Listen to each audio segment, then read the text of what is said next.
Yo, what's going on, everybody? It is Dave Palmer, the Leo King, and we are here live for Deep Astrology.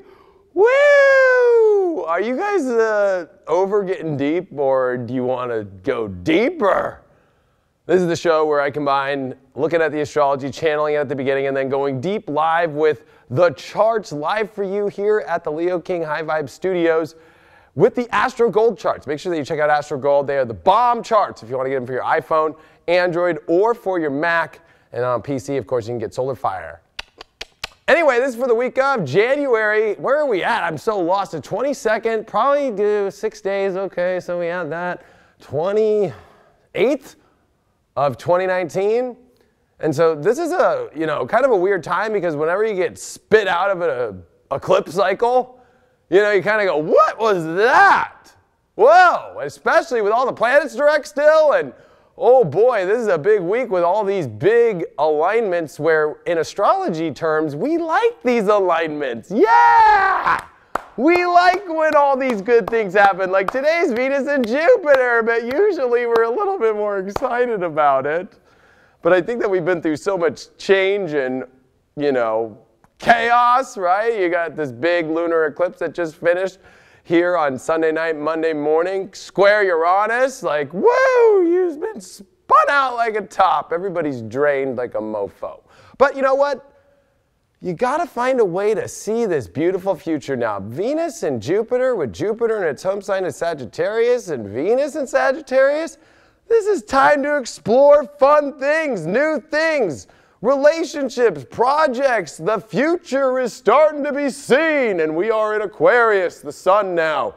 And remember, this is now the sun in Aquarius with no south node in Aquarius.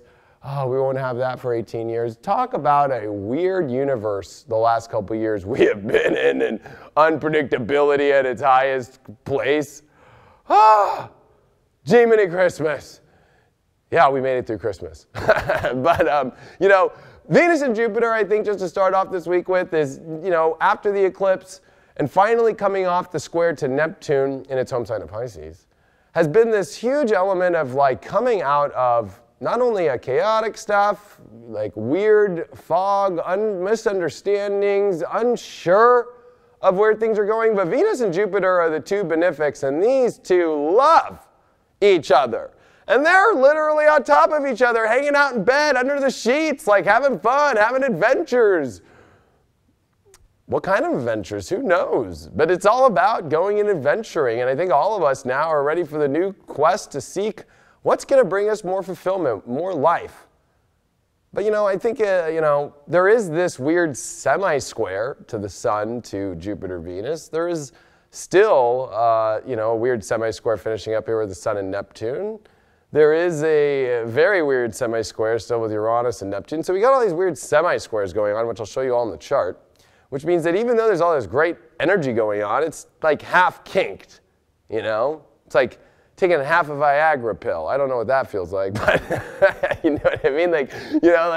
It's kind of weird, because it's like there's great energy, but we're unsure if we can put our full, life into it, or it's almost like great things are showing up, but it's like a minor disconnect in a weird way. And I say that because Aquarius really is like trying to find electricity and spark and how all the pieces are coming together. And you got to remember, this is us now putting pieces together and starting to, it reminds me when I was a kid and I played Light Bright. When I would put the little lights on. I don't know if some people remember Light Bright, but you can make your little picture and to me Aquarius is Light Bright. It's like, ooh, this color here, and ooh, and then it starts to make the picture and we start to understand. So be easy on yourself. This is a week about learning to stop stressing, number one.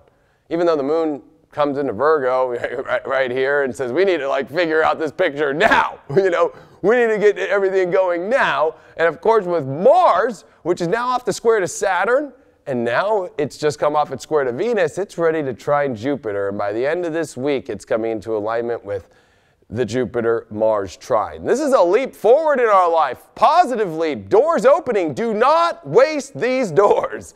I've been kind of saying that with the eclipses from last couple of weeks, but this is where opportunity central But if you're kind of still, and I'm just going to put this out there because my guides want to tell everybody this, if you're still stuck in things that don't make sense, and that's where I think that there's a little bit of sting, and these semi-squares are reminding us, is like, does it really be the most amazing party in the universe right now? You should leave. I know that sounds crazy, but we're coming to the end of Chiron and Pisces. It hurts to leave things. It hurts to go through wounds. It hurts when things don't go the way we want to, because to be honest, we are all egocentric human beings, and there is a higher order that has a better plan for us. No matter how spiritual you are, no matter how much time you've meditated, or how many times you've gone on your hikes, or whatever that you do to clear your ego, or, this is humbling. But the humbling right now is in things that don't make sense. God is trying to help you get out of things that don't make sense anymore, and that comes with connection. And with Mars, Venus, Jupiter, and all these great alignments and fire signs, and a lunar eclipse in Leo, it's about reigniting who you are, really what you want. Why even be connected to something you don't want? That was the lesson of this eclipse cycle for the last 2.5 years through the Leo Aquarius. We are done. You will not see Leo Aquarius eclipses for a while. We're talking 7, 8 years. So you got to start to really put the pieces together. Like, are you going to use this week and continue to either double down on energy that really should end and keep looking back, keep looking back, keep looking back, or stay frozen? This is where you're going to see people thrive, and this is where you're going to see people kind of, well, I want to thrive, but I don't want to get rid of that. It's like Venus is learning from Jupiter. You can have the greatest things in life, and they can be beautiful and open doors, but you got to go explore those doors, and especially with the square to Neptune, right? It's like, and if they don't make sense, if they are actually holding you back, if they're not in the same spiritual alignment, because you got to remember, this is the week where Saturn and Neptune are starting their sextile, and I've been talking about this one for over a year. I've been waiting my whole life as an astrologer, when I finally became conscious of astrology, to wait for Saturn-Neptune sextile in their home signs, because we've never seen this in centuries. Go do the math. Centuries. Almost a millennium. So you have to really start to think about, okay, number one, this is about divine alignment still. And now it is coming to the big divine alignment choice. For those that have still been hanging on the fence, this is golden hour. And I think that this is a week where you're going to see two-part story. I mean, Aquarius wants to take us to the higher realms. It wants to get us closer to God. It wants to get us closer to heaven. And it definitely wants to get us out of hell. Aquarius is all about leaving hell and finding a way to get back into thinking about our future and what logically, from a higher order, makes sense. And we've gone through a lot of confusion because Mercury has gone through hell, literally, for months. I would say it's almost 3 months now, because Mercury, when it entered into Scorpio, had to go through a whole shadow zone of Venus retrograde. Then it came into Sag, the sign it's detriment in, and then it had to go over Jupiter, the planet that it's like, oh, it doesn't agree with, because it has facts and Jupiter doesn't have facts. Jupiter just has experiences, or soon-to-be experiences.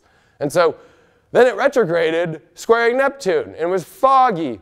The last 3 months have been just logically forgetting names, forgetting this. Why is this happening? I don't understand this. This is weird. But there's been this weird, deep truth, because Mercury is the only planet that is neutral. And why is Mercury neutral? That is because Mercury travels between the dark and the light. Mercury is the only one that it's hermetic, and astrology is hermetic. And hermetic alchemy is there is positive and negative forces. And Mercury goes through positive moments and it goes through negative moments. And it's gone through a very negative transit, because then after the retrograde, it came back over Jupiter again in its detriment, and it stayed in detriment, and then it squared Neptune again, and then it squared Chiron. Gosh, this poor Mercury. Mercury's my favorite planet, if y'all don't know.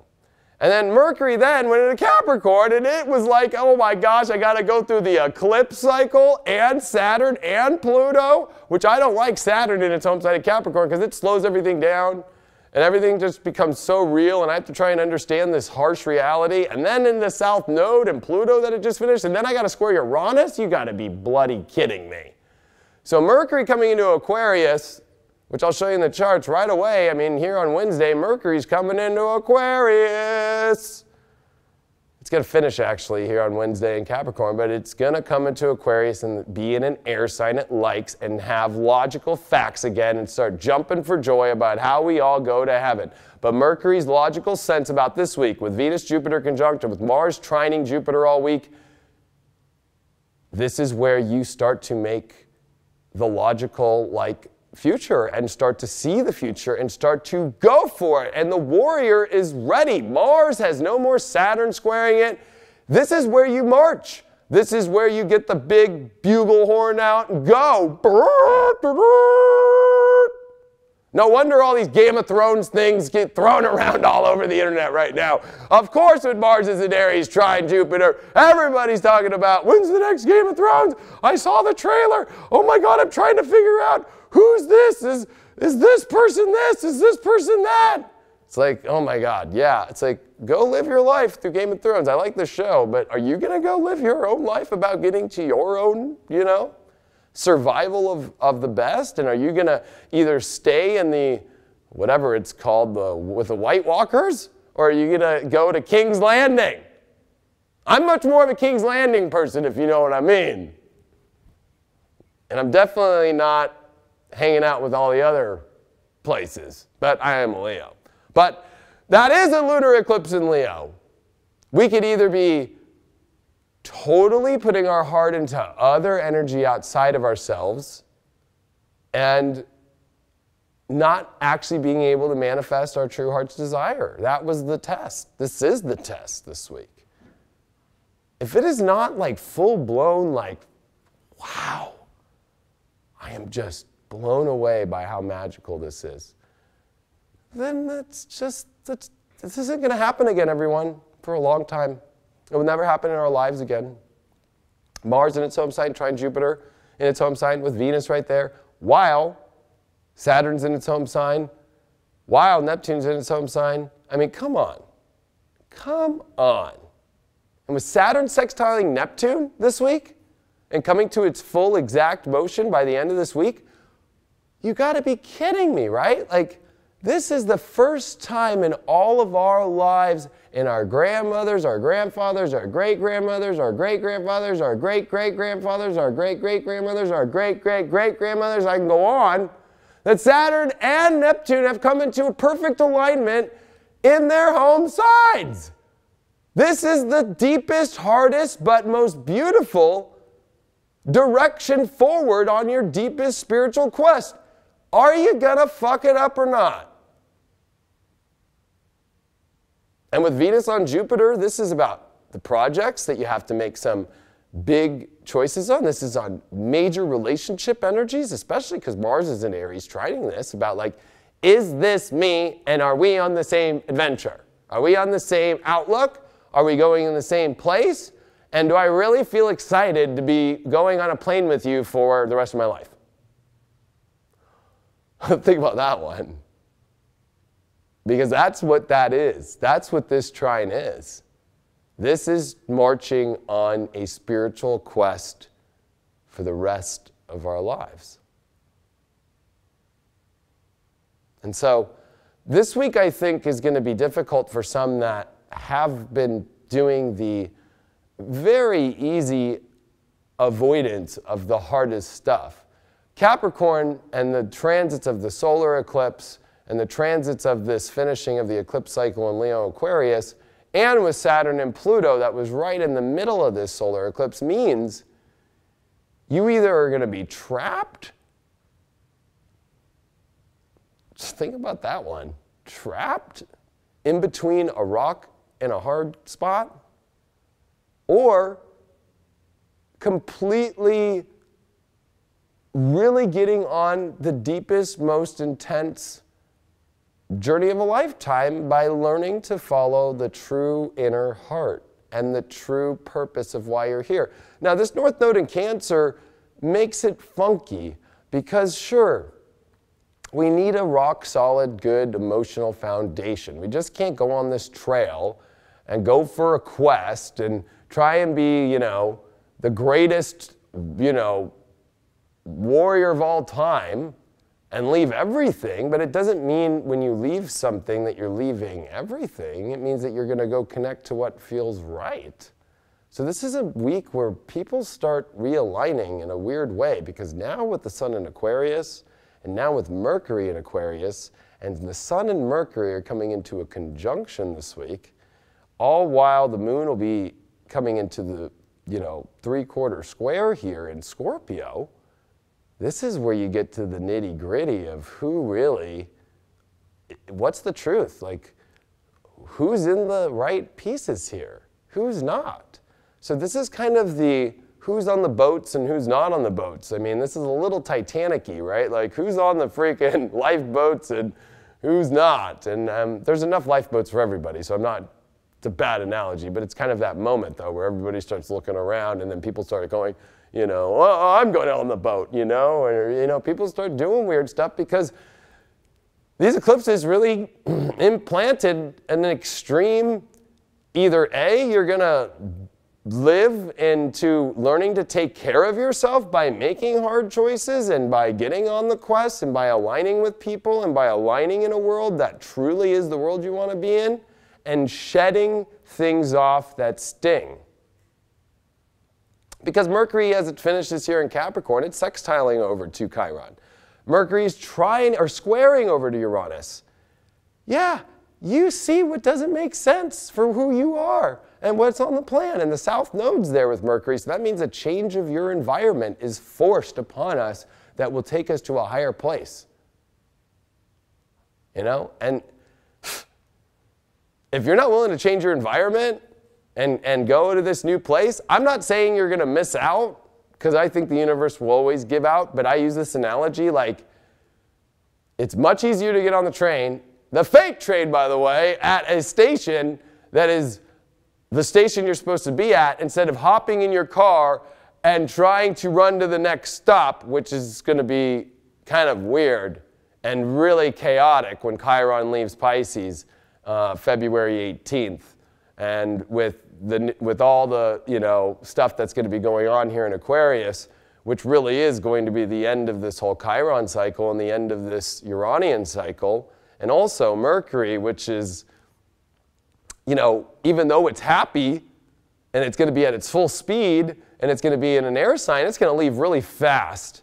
And then it's going to go into Pisces where it's at its fall position. Now, this is weeks away, but I'm just saying, like, if you start to look ahead, once we get into the end of February and then when Mercury retrogrades, when Uranus comes in Taurus, I'm telling you, you do not want to go into the end of February into March and keep holding this off and keep running to the next stop to try and get on this train where everybody knows they should be going on, because this is the easiest week ever to just get on that train where it won't sting as bad. But if you want to hold yourself down into that weird space, go right ahead. And, you know I might sound a little Capricornian right now, but you know, this is actually more Cancerian. I care about you. I want you to feel the real comfort and the real support in which you need in your life. Which, believe it or not, this dilemma, the dilemma of the nodal axis is both points, Capricorn, Cancer. Like, if you really think you can emotionally feel safe, you have to redefine what that home, what that family, and what that nurturing aspect is to yourself to be able to be on your quest. Instead of looking at more like, this is safe, this is comfortable, but man, it's more uncomfortable to leave a situation that I'm actually really not fully comfortable in. So actually, it's really a tailspin of people just staying in comfortable situations and don't want to do the, you know, chopping off the foot because there's gangrene all over it. You know, Chiron at the end of Pisces is gangrene. And so there's all parts of ourselves in our life that we got to chop off. Not easy to do at all. I mean, not easy to do. And looking forward to this week as well, as the sun is really, I think, in a great space, even though it's at detriment too. That's where, it becomes hard because we want to, we want to be there for people. We want to help people. We don't want our worlds to change too much if it's going to be too uncomfortable. But this is where worlds have to change. This Mercury on the south node with Pluto has exposed the truth. Everybody is living with a deep truth in which they know they must go. And I see a lot of people, I mean, it's been insane, the phone calls I've got over the last couple days from people I haven't heard from decades and years. I'm telling you, it's insane. But then there's all these other people, no, nothing's going to change. I'm going to just chill. I'm like, okay, And when you look at this, and you look at this astrology, and if you want to get into some really high-end evolutionary astrology, I think that the ultimate lesson of Chiron and Pisces is there is a higher order here, and it's got a delivery that maybe doesn't look good at first, but it is what is divinely in order with Saturn and Neptune making their sextile that is the ultimate of ultimate. And you do not want to waste Mars trine Jupiter because you have good luck to get it exactly the way that you want it. Exactly. If you're going to use that one up on trying to use a situation in your life right now that doesn't make sense to try and make that work, all you're doing is using this amazing wish from Aladdin on something that really, at the end of the day, you might look back and go, oh my God, why did I waste that wish? Ugh. Let's look at the charts.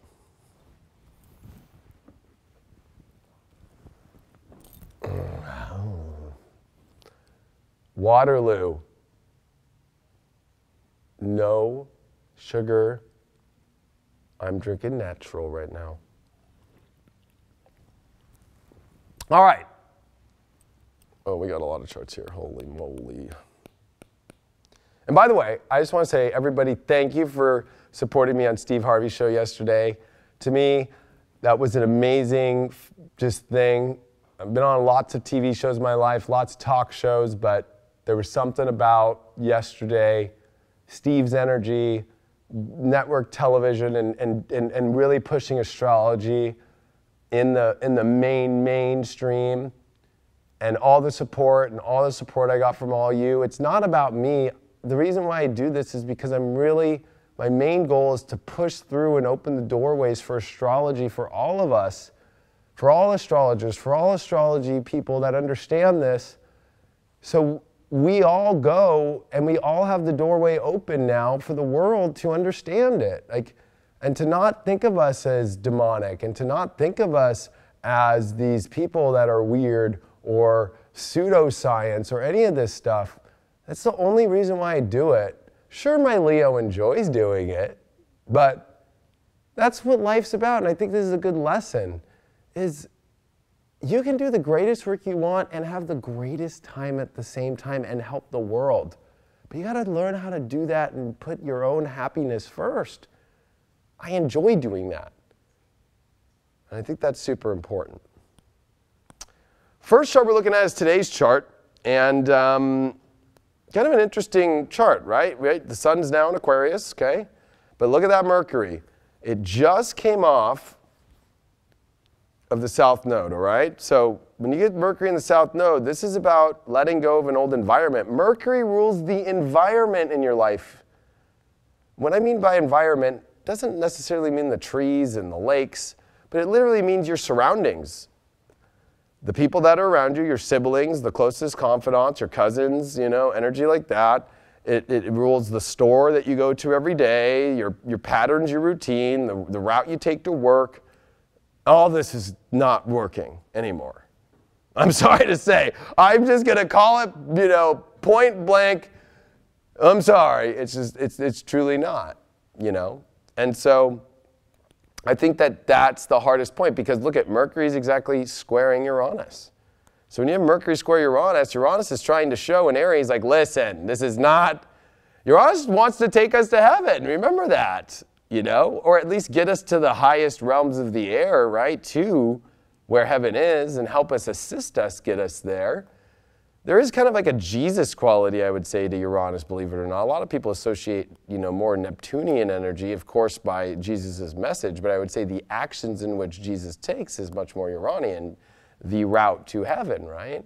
The understanding of that. So this is important because our environments must change in order for us to get to the ultimate spot, and a lot of people don't want to change their environments. Like, that's scary.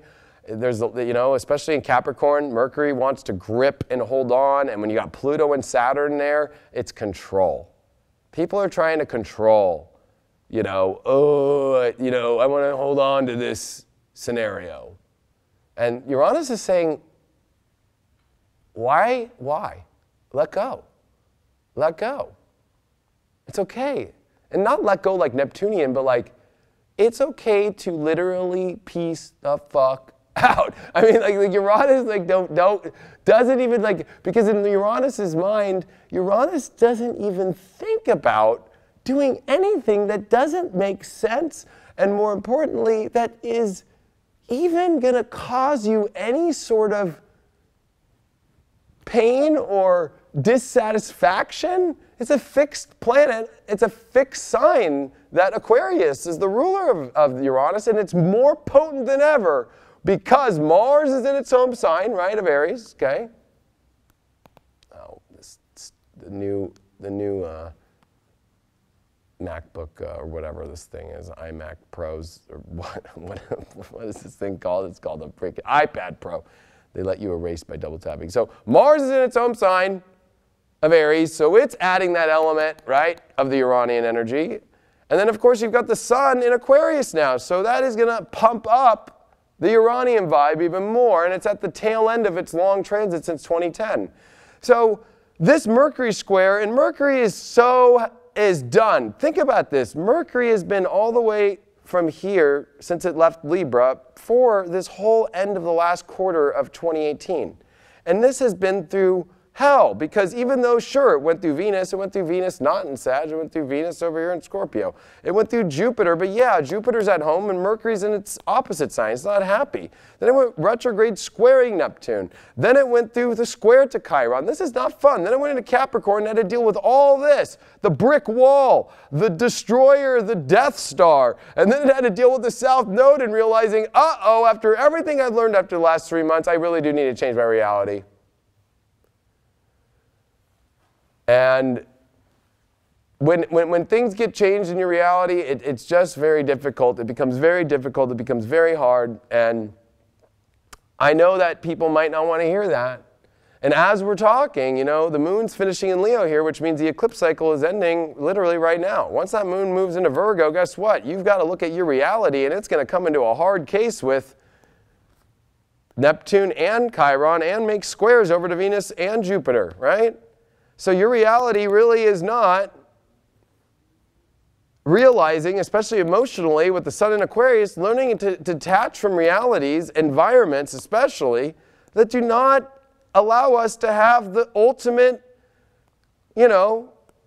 candy bar ever. I mean, this is the ultimate candy right here. This is the good stuff. Why waste the good stuff right now, especially when Mars is in trine to this all week? I mean, come on. It's amazing. Let's move on to Thursday or to Wednesday. Mercury's finishing here. So if we look at Wednesday, Mercury's finishing here at 29 degrees. Oh my gosh, this is pretty intense because it's at the end of a sign and it's ready to jump into Aquarius and be in an air sign. So Wednesday, I think, is a big day because look at Venus and Jupiter are off now. The moon now, starting to come into the opposition of Neptune, starting to square this T-square coming into this. This is definitely about realizing in order to get this ultra yummy and this ultra experience and the ultimate of what you've ever wanted and the most fun and the most expansive and all the good luck in the world, the only way to get there is by making big, big, big adjustments in your reality. And I know that can be difficult, and it's definitely not the easiest thing to do. I'm just going to say that. So as we move on to Thursday,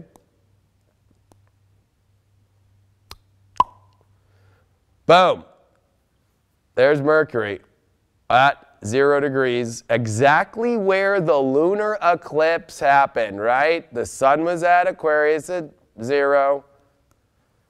And the moon was at 0 Leo. And let's do a moon. I gave him a little smiley face.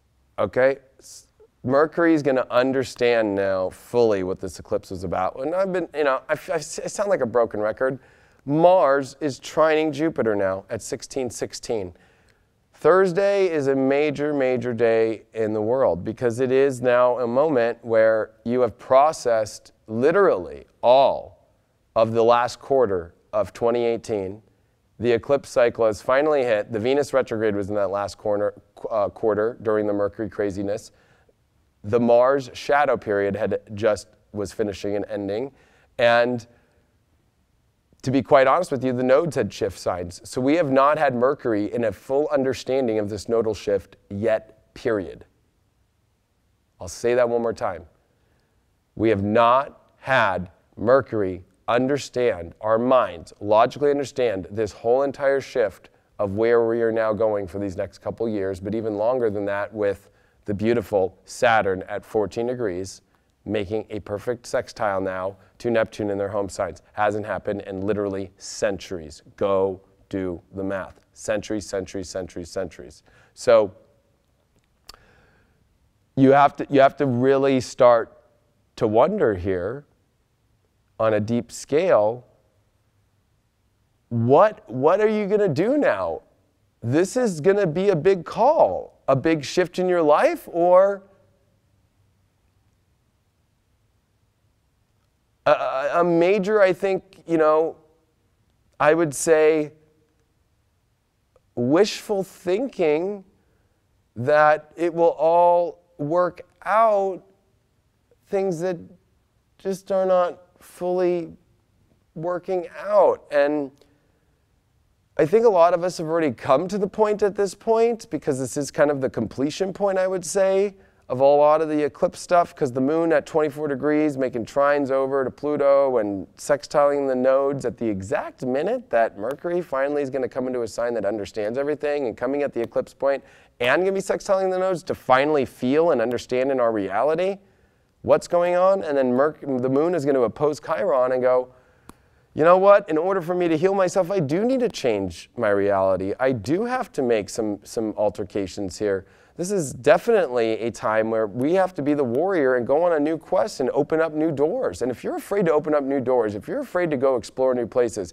and with Venus too, if you're afraid to go explore new projects and explore the new ways that things are going and look at your relationships for real, your personal, your love, romantic, and your friendships, I mean, especially with the Sun in Aquarius, I mean, you'd be naive, I would say. You'd be naive because this is the moment here. This is a huge moment because if we move forward into Friday, we move into the moon in Libra, which is going to start making big squares to all the Capricorn stuff. So we'll have the moon in Libra on Friday, and this moon in Libra is going to be making awesome stuff to Venus and Jupiter, but it's going to be opposing Mars, and it's going to be T-squaring over to Saturn. Uh-oh! You definitely don't want to get to Friday and not be understanding and not make these changes and not having the conversations that are really starting to understand the way your whole universe is working. And you're not going to want to put yourself through the pressure of having to make some really tough choices about whether or not, the one thing about Neptune, and I've learned this through, gosh, who was it? Maybe I think I have to get, it's either Robert Hand or, no, you know what? No, I think it's Noel. I think it's Noel who brought it up, especially through his solar arc work, is that all Neptune transits, doesn't matter if it's a square, doesn't matter if it's a sextile or trine, it's a Neptune transit. There's something about Neptune, no matter what it's aligning with which will bring up complete utter subconscious delusion, even if it is in positive aspect, and also having to see the truth from the universe and the ego wipeout. And I think that this wipeout with Saturn is your control system of how you want to try and control situations that are not in alignment with the universe. And this will be tough because it's going to bring up relationships the most, because now Here's the moon in Libra, and it's opposing Mars. This is going to be the first time we've had the moon opposing Mars in years, and the first time we've ever had the moon oppose Mars with all the planets like this in their home signs, with Venus on top of Jupiter and Sagittarius in its home sign, trying to open up the doors. So this is major relationship stuff that comes in now, about whether new relationships or if you're in existing relationships, having to really see if the environment and see if the path is really on there. You're at a big call point here with relationship elements here. Major. Major, major, major. And Mars is trining Jupiter still. Major. Or just understanding the new place and where that is and asking the universe for, the ones that really are in alignment. And the universe will do that real quick with the sun in Aquarius, real quick. And especially with Mercury catching up, because look at Mercury, so happy. He's going, she, remember Mercury's really not a man or a woman. There's, yay, I'm going fast. Mercury's stoked. Mercury loves Aquarius, comes up with things quick. Things happen fast, unpredictable, come into your life. So right when you think, oh, if I let something go in my life, or I let something that's not working for me, whether it's Neptunian stuff, whether it's addiction stuff, or just anything that's holding you back, if you think like if you let something go that it's going to take forever for it to come back in, the energy that you really want in the right way, guess what? You're tripping, because with all this energy, it's going to come in quick. Because look at Saturday. Now when we get to Saturday, we got the moon now still in Libra, but it's going to square Pluto. So the moon in Libra is trying to weigh out all these options, but it's got some hard truths of the reality of where things are really going in the long-term future. And it's happening at the moment when Saturn is sextiling Neptune, and it will then make oppositions to Uranus. And it will have those aspects to Venus, Jupiter, but you know what? This is where we really have to start to be willing to go towards the better positions of who we are and fighting relationships that really are in alignment with who we are. And this is going to be pretty big.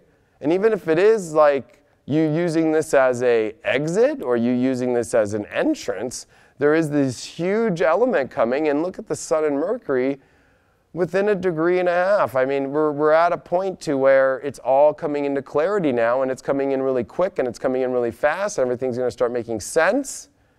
But if you're hanging on the fence, that's what the moon in Libra does. This is going to bring up attachments to people that are holding you to your world. And I know everybody automatically thinks, well, is this just my lover? Or it could be.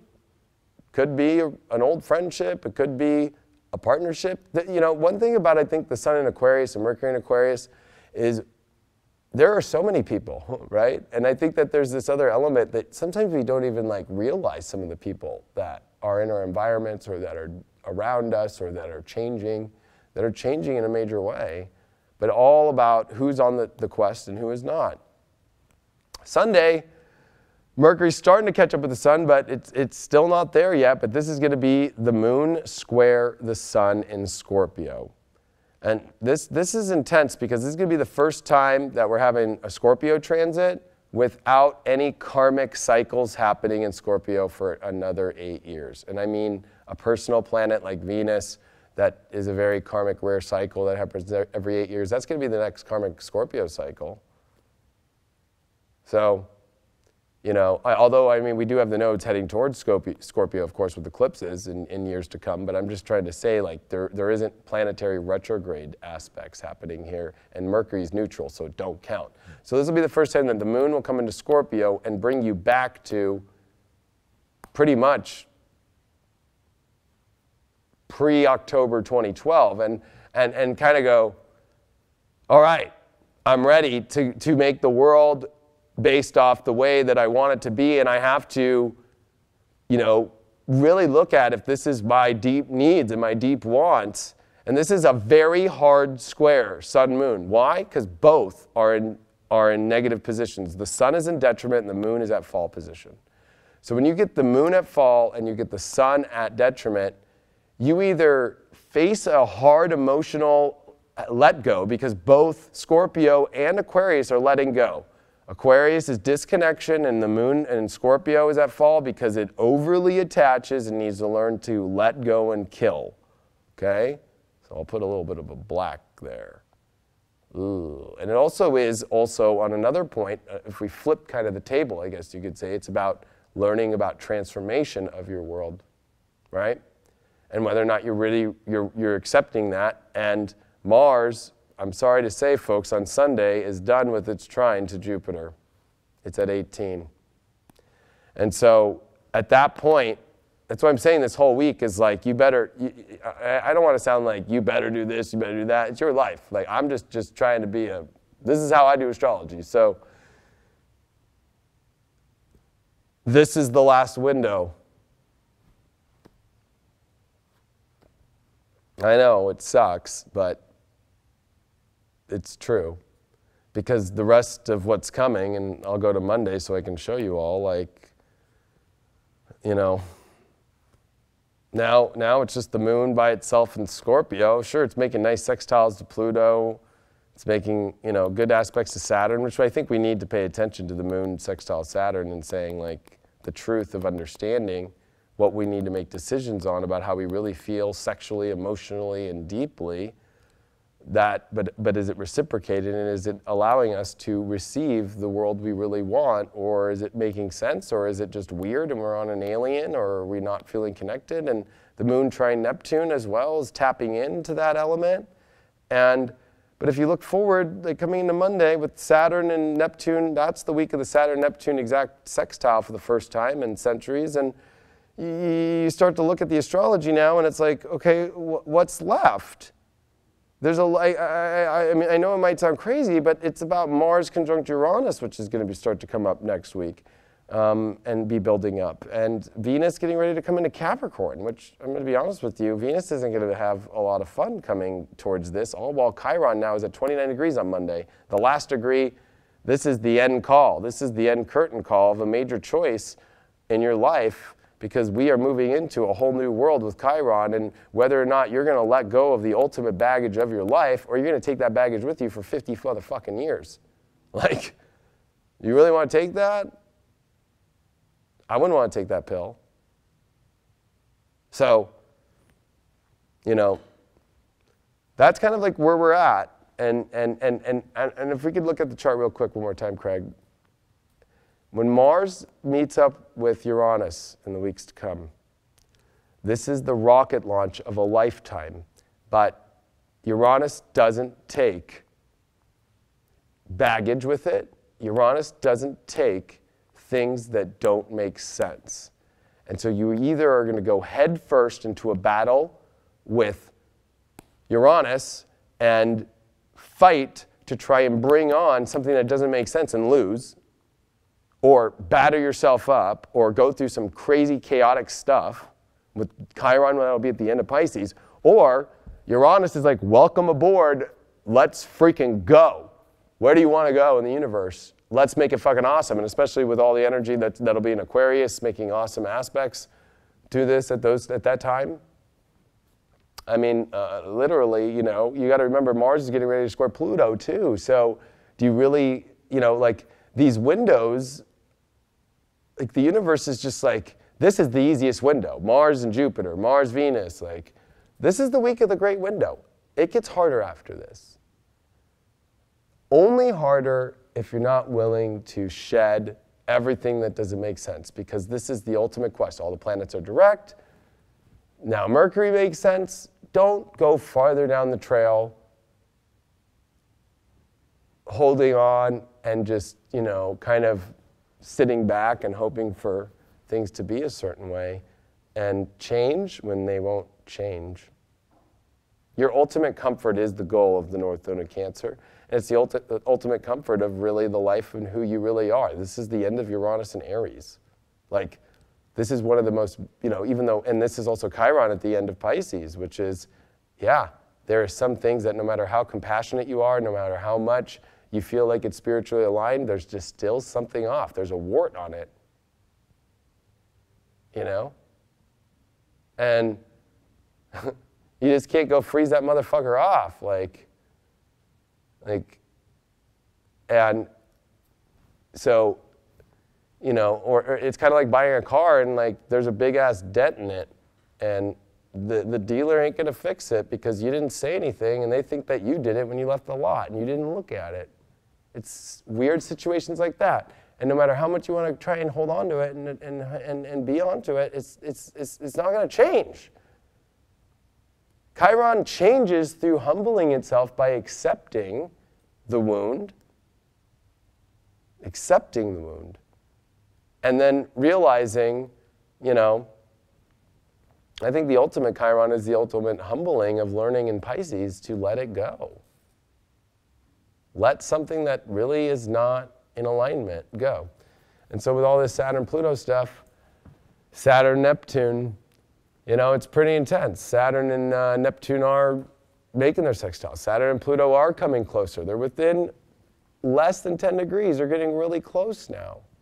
And we are in a big Aquarian moment here with Mercury catching up to the sun and things starting to really come together. Now the moon next week does come on top of Jupiter, Venus, so it'll either be that you reach the ultimate prize or you feel like you feel probably leaving this eclipse where a lot of us feel drained and we know that there's a lot of great stuff.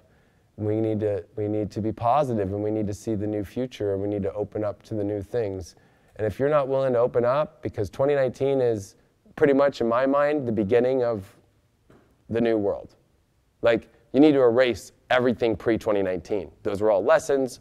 Those are all memories. This is the first time in life ever, all these planets direct, all in their dignity, with these alignments that haven't happened in centuries, almost a millennium, some of them, Saturn and Pluto coming up here in Capricorn with a node and with Jupiter following in Sagittarius. That hasn't happened since the 1280s. So I'm telling you, think of this as now is the new world for whatever all of your dreams, all your ambitions all are. And I know that it's hard to let go of an old life, like your whole life, like of what it used to be like and what it was like and how it is and the things that were brought in and all that shit.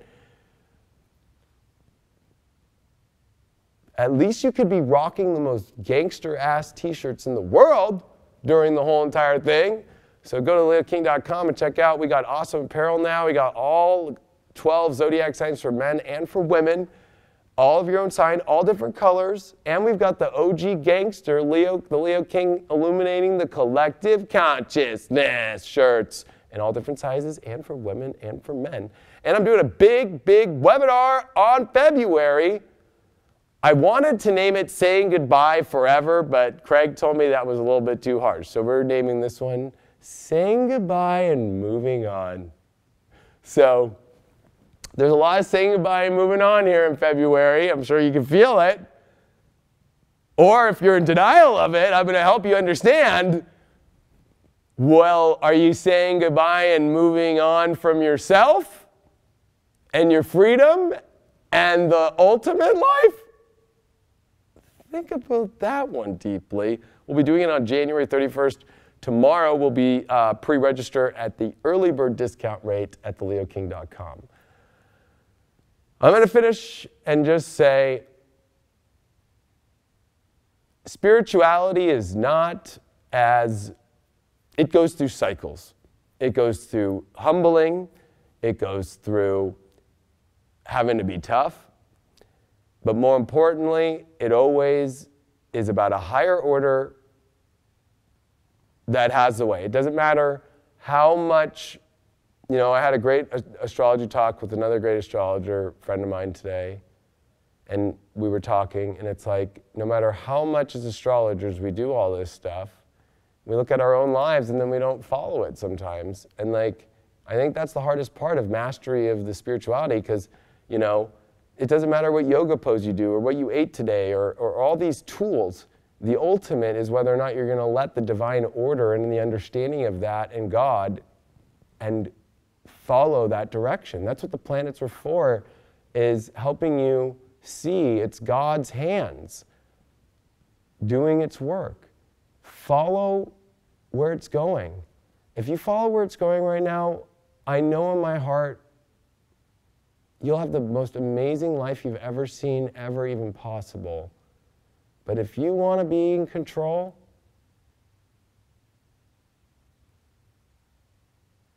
I love you all. I will talk to y'all later. And We have we are moving new platforms with Future Life. We are combining Future Life with High Vibe and creating a whole new network and new apps right now. So Future Life people, don't freak out. You're going to be transferred on when it happens. We'll be releasing all this stuff in the next week or so. You're not losing your subscription. We're going to a platform where there'll be no subscription issues, full fast customer service if there is a problem. Apple TV we're going on, everything Roku, and the High Vibe app is moving into this new platform, and we're combining them all. And we've got awesome content, and we're announcing a Lightwork school at the end of this week into next week on High Vibe, which we're going to have a tarot school that's going to be awesome. These are all videos, 12 videos. We're going to have a human design. We're going to have yoga. And then I'm doing a Lightworker school of how to take your business to the next level with a special astrological aspect of howing all my deep secrets in astrology and how to make the ultimate of it, of being the ultimate reader, the ultimate horoscope writer, making magazines, or creating your own network, or going all the way to just getting your business to actually making the money that you want. It's going to be an awesome school on High Vibe. We just finally got all the stuff ready, and we're building that while we're building this new platform, but it's all beneficial. The conversations were had, and it has been done. So Future Life will be High Vibe, but you'll be in High Vibe, and it will be Future Life, if that makes sense. And it'll be all the horoscopes and stuff you see now, and the daily videos and all that stuff, but we're going to have so much more. And it's super exciting, and there's a community element, and it's going to be so much easier. So I just wanted to let everybody know. So don't freak out. You can still join Future Life now, too, and get moved to the new platform if you want to watch my daily videos. And we had a lot of other amazing people on there doing daily videos as well, daily horoscopes, daily tarot. Anyway, love you all. I will see you later, and thanks for the support again through everything, and ciao.